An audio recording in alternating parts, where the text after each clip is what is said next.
2장 나르시시즘, 자기 도취의 법칙입니다. 이 장의 핵심은 자기 내부로 향하는 사랑, 자기애를 타인에 대한 공감으로 방향을 바꾸라는 겁니다. 구체적으로 살펴보겠습니다. 인간은 누구나 관심에 목마르고 애정을 갈구합니다. 77페이지 중간에 보시면 당신이 했던 행동들을 하나하나 돌아보면 그 첫 번째 동기는 언제나 관심에 대한 욕구였다고 합니다. 다음 페이지에 자아라는 개념이 나오는데요. 자아는 쉽게 말해 나 자신에 대한 이미지예요. 혼자이거나 인정받지 못하는 순간이 왔을 때 이 자아가 나를 위로해주고 달래줘요. 그래서 관심과 인정이 필요할 때 건강한 자아상이 형성되어 있으면 내가 나를 사랑하고 소중히 여길 수 있어요.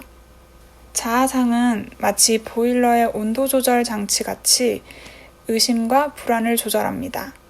그런데 자아상이 지나치게 현실과 동떨어져 있거나 통일된 자아상이 없는 경우에는 이 온도 조절 장치가 제대로 작동을 못해서 심한 자기 도취에 빠지게 된다고 합니다. 그럼 95페이지로 넘어가서 자기 도취의 4가지 유형에 대해서 살펴보겠습니다. 먼저 통제광 자기 도취자입니다. 소련의 스탈린이 이 유형에 해당되는데요. 그는 언뜻 보면 굉장히 매력적이고 친밀한 사람으로 보여요.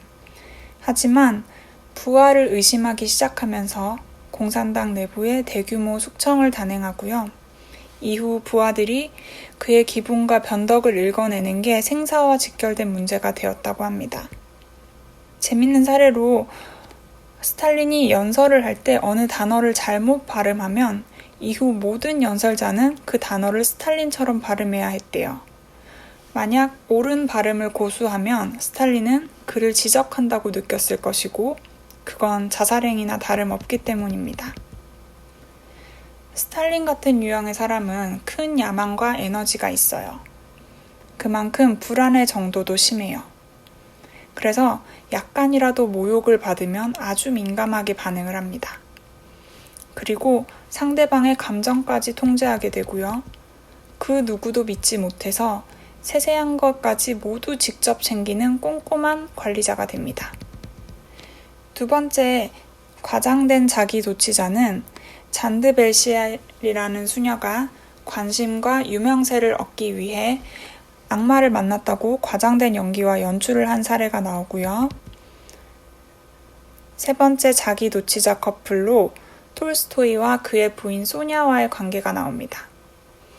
자기 도취자가 한 명이 아닌 2명인 관계에서 어떤 상황이 벌어지는지를 보실 수 있는데요.